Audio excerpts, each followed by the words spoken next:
Herzlich willkommen zur neuen Folge von Gerrits Tagebuch. Der letzte Monat war für uns wirklich ganz doll geprägt von der Schlitzschließer-Problematik. Wir haben das gezeigt, das Wackeln der Flugzeuge, und wir haben es im Griff. Das heißt, die Schlitzschließer sind momentan kein Problem mehr. Was haben wir sonst noch gemacht? Wir sind fertig geworden mit der Bemalung und der Linierung der großen Terminalfläche. Es hat sehr lange gedauert, es war eine endlose Arbeit, diese Fläche so zu gestalten, dass sie wie ein 100 Jahre lang gewachsener Flughafen aussieht. Die Linien zum Schluss noch drauf, hat ungefähr eine Woche gedauert zu dritt. Versiegelung drauf, und seitdem kann ich eigentlich hier einen Testbetrieb fahren. Es fehlen zwar noch hier die Finger, die Pushbacker sind in den letzten Tagen gekommen, auch damit können wir jetzt arbeiten. Das heißt, eigentlich machen wir momentan Testbetrieb fast so, wie er später aussehen soll. Was für uns auch ganz wichtig ist, wir sind, was die Gebäude angeht, in den letzten Zügen. Das heißt, fast alle wichtigen Gebäude sind fertig, außer die Terminals. Die Terminals haben wir uns zum Schluss aufbewahrt, weil sie einfach eine große Herausforderung sind. Wir haben hier zum Beispiel, Sven hat uns ein Terminal mal gebaut, das ist eigentlich für einen Mülleimer. Es ist eine Stellprobe. Es ist für uns zum Beispiel der Test, von wo aus kann man eigentlich wie tief ins Terminal reingucken. Denn das Terminal hat viele Stockwerke. Das heißt, es liegt unheimlich viel Arbeit noch vor uns, wirklich jede Ebene, die Geschäfte zu bauen, die Beleuchtung zu machen, es mit Leben zu wecken, Rolltreppen und so weiter. Auch bei der Lufthansa Technikhalle sind wir kurz vor Schluss, weil diese Halle wird was ganz Besonderes. Sie hat riesenhohe Tore, weil es passt bis 747 Flugzeugtyp rein. Diese Tore müssen auf uns zugehen, weil wir wollen die 747 da ja auch reinfahren. Es fehlen eigentlich nur noch die Terminals und die Lufthansa Technikhalle. Dann sind wir mit dem Gebäudebau durch. Kai kommt ordentlich voran hier mit dem Vorfeldbereich. Und dann irgendwann wird es hier vorne auch endgültig wie der Hamburger Flughafen aussehen. Ich habe auch 2 neue Flugzeuge zum Abschlusstest hier oben bekommen, die also wirklich komplett fertig sind. Die Innenbeleuchtung ist sogar auch schon drin, was für uns immer der letzte Schritt ist, weil er der komplizierteste ist. Das ist die Air Berlin A320 und hier die alte Tupolev aus Russland. Und wir haben auch noch weitere Flugzeuge, die kurz vor der Veränderung sind. Eine KLM 777 ist zum Beispiel fast fertig. 1, 2 Lufthansa-Maschinen sind fast fertig. A340, da freue ich mich auch sehr drauf. Und ich schätze mal, dass wir im nächsten Monat hier schon bis zu 15 Flugzeuge komplett fertig haben zum Testen. Und das ist dann auch für mich so der Zeitpunkt, wo ich auch wirklich plausible Tests machen kann, wo auch Eventualitäten entstehen. 2 Flugzeuge wollen da lang, dann wollen noch 3, 4 Autos dazwischen durch. Was sich momentan im Testbetrieb einfach auch zeigt, dass man als Programmierer in der Theoriephase nicht alle Eventualitäten auf der Rechnung hat. Aber dafür werden wir jetzt gleich mal einen Testtag zeigen. Wir haben 5 Stunden lang mit Zeitraffer die Anlage beobachtet, um auch mal zu zeigen, wo die ganzen Tücken im Detail liegen, was für kleine Fehlerchen ständig passieren und dass es nicht immer so hundertprozentig einfach ist zu sagen, was ist da eigentlich passiert. Schön wäre es kommt ein Fehler oder ein Problem, alles klar, ich repariere kurz was, ich ändere was und dann kommt er nie wieder. Problematisch sind die zwar immer wieder kommen, aber einem irgendwie nicht zeigen, wie sie entstehen. Da ist momentan also unsere Phase von geprägt, testen, testen, testen und versuchen, diese ganzen kleinen Fehler zu analysieren, herauszufinden und auch zu lösen. Und das Lösen ist tatsächlich das Schwierigste daran. So, was man jetzt hier bei den Zeitrafferaufnahmen sieht, sind 7 Flugzeuge und etwa 15 Autos. Man muss dazu wissen, je mehr Flugzeuge kommen und gehen, desto mehr Autoverkehr entsteht. Das heißt, am Ende 25 bis 35 Flugzeuge wird hier richtig schön Gewusel verursachen. So, hier haben wir ein Problem, welches sich an einigen Stellen nicht verhindern ließ. Direkt nach dem Losfahren, nach dem Pushback, muss die Längsstange den Schlitz überqueren. Und in dem Moment, wo der Schlitz überquert werden muss, ist das Magnetband kurz unterbrochen. Und Magnetband hat die Angewohnheit, dass es an den Kanten abstößt. Das heißt, der Abstand zwischen den beiden Magnetbändern oder die Öffnung ist zu groß. Das haben wir eigentlich ausgiebig getestet, aber das ist jetzt das 3. oder 4. Mal, dass nach einem Pushback das Flugzeug abhaut. Und das heißt, dass wir nochmal aufschneiden müssen und diese Stellen korrigieren müssen. Ärgerlich. Hier ist auch schön zu sehen, dass wir unser Problem mit den Leuchtdioden in den Griff bekommen haben. In den Griff bekommen heißt wechseln, wechseln, wechseln. Sie waren nämlich wirklich kaputt, aber jetzt leuchtet alles wieder schön. Auch ist es so, dass jeden Morgen momentan 1 bis 2 Gruppen an Leuchtdioden auf dem Terminalbereich dazukommen. Momentan leuchtet noch nicht so viel, denn es sieht so ein bisschen chaotisch aus, wie die Flugzeuge fahren. Und dann, wenn die grünen Leitlinien und die roten Stopplinien dazukommen, wird man richtig schön sehen, dass an dem Ganzen auch ein wirklich gutes System hintersteckt. Ich dachte, es kommt ein großer Analyseauftritt. Nein, hier ist die Ursache. Etwas, was nach der Bauphase hoffentlich erledigt ist, dass tatsächlich Dreck die Flugzeuge zum Stillstand bringt.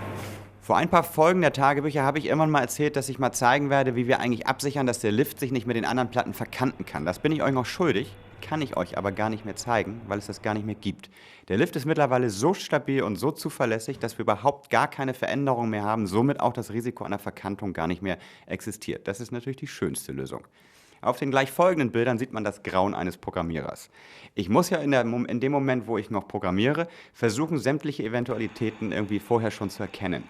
Hier ist aber etwas passiert, was ich vorher nicht auf der Rechnung hatte. Der A319 ist einfach auf die Startbahn eingebogen, ohne dass der Computer es veranlasst hat und eigentlich auch nicht bemerkt hat. Trotzdem muss ich immer sicherstellen, dass jetzt nicht der A380 auf dem Rücken des A319 landet, was hier funktioniert hat und mich glücklich macht.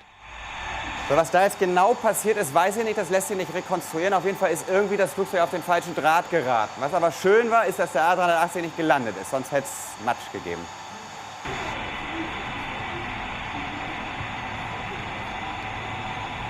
Pusht er jetzt?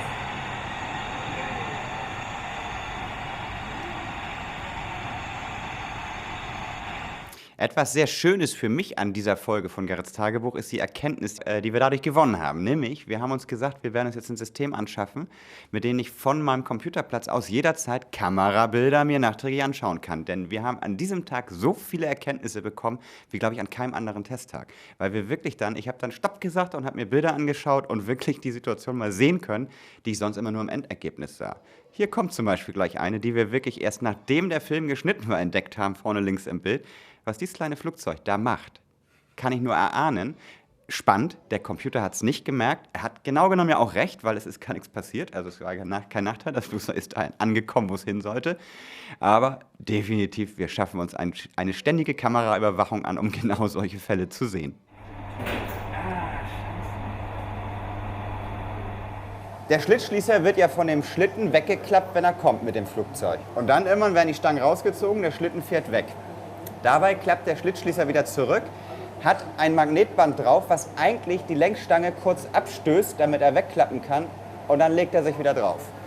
Keine Ahnung, was passiert. Es passiert sehr, sehr selten, dass die Lenkstange im Schlitzschließer eingeklemmt wird. Ich würde das sehr gerne mal live sehen, warum es passiert, damit wir das Problem lösen können. Wir haben uns entschieden, bei unserem Flughafen nicht alle Parkpositionen von den Flugzeugen anfahrbar zu machen. Es sind 35 oder 36, mit denen ich voll arbeiten kann, aber einige, bei denen haben wir auch die Flugzeuge fest hingestellt. Da fangen wir gerade an, wie man hier auf den Bildern sieht, weil es einfach auch schön ist, mal zu sehen, wenn all das Gedöns, wie wir es nennen, um so ein Flugzeug herumsteht, was ich mit fahrenden Autos nicht kann. Hier kommt die 777 von Air France und entgleist. Da habe ich im Laufe des Tages herausgefunden, dass die vorne einfach zu leicht ist. Und wenn ein Flugzeug zu leicht ist, bringt sie nicht genug Anpressdruck auf die Straße, dreht mal durch, rutscht mal weg oder ähnliches. Was genau genommen hier auf diesen Bildern auch gerade passiert, wobei auf diesen Bildern noch ein zweiter Aspekt zum Tragen kam. Aber den erkläre ich gleich. Schön ist hier auch zu sehen, dass nicht immer ich sofort erkennen kann, dass es ein Problem gibt. Aber vielleicht muss ich auch nicht immer alles erkennen, denn das, was man hier sieht, hat ja auch einen gewissen Unterhaltungswert. Und im Endeffekt wollen wir ja euch, unsere Gäste und Zuschauer, auch gerne unterhalten. Und diese Szene passt ja eigentlich wunderbar und vielleicht kann ja sowas auch einfach bleiben. Also was hier ganz spannend ist, ich weiß, was passiert ist. Er hat den Draht verlassen, also die Führung verlassen und verloren. Das Problem ist, dass die Software das nicht schnell genug bemerken konnte, dass das Flugzeug nicht da ist, wo es sein soll und damit die Autos zu spät gesperrt hat. Da werde ich wahrscheinlich niemals eine Lösung für haben, wenn so etwas passiert, diese Konstellation, dann wird es immer so aussehen. Das ist dann Pech. Aber es sieht lustig aus.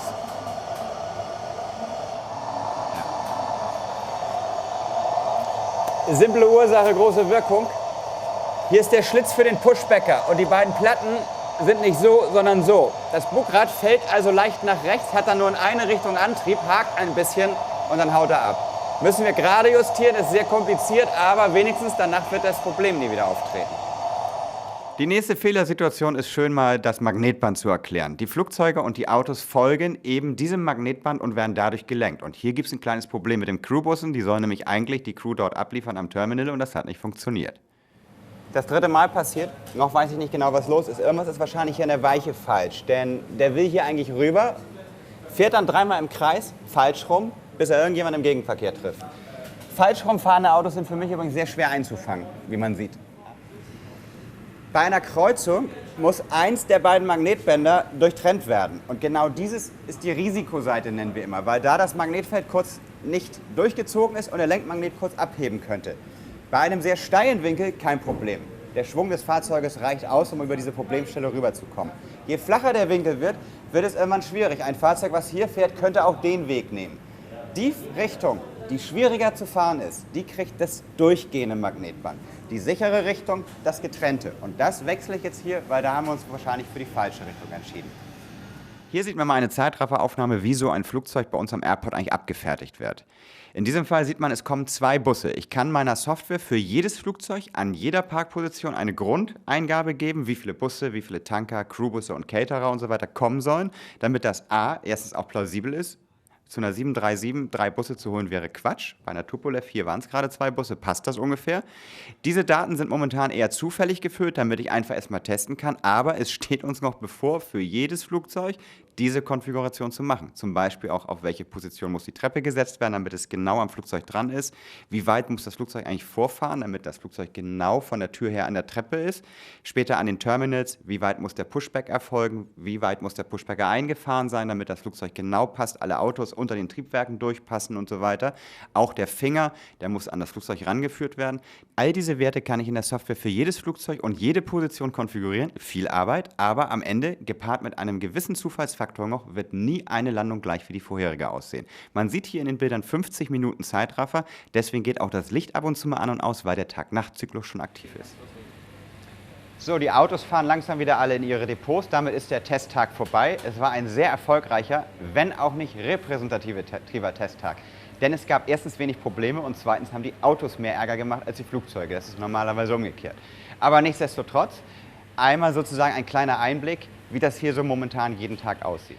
Damit beende ich nicht nur diesen Testtag, sondern auch diese Folge und freue mich tierisch, dass jedes Mal so viele Leute zugucken und sagen Dankeschön dafür und freue mich aufs nächste Mal. Tschüss.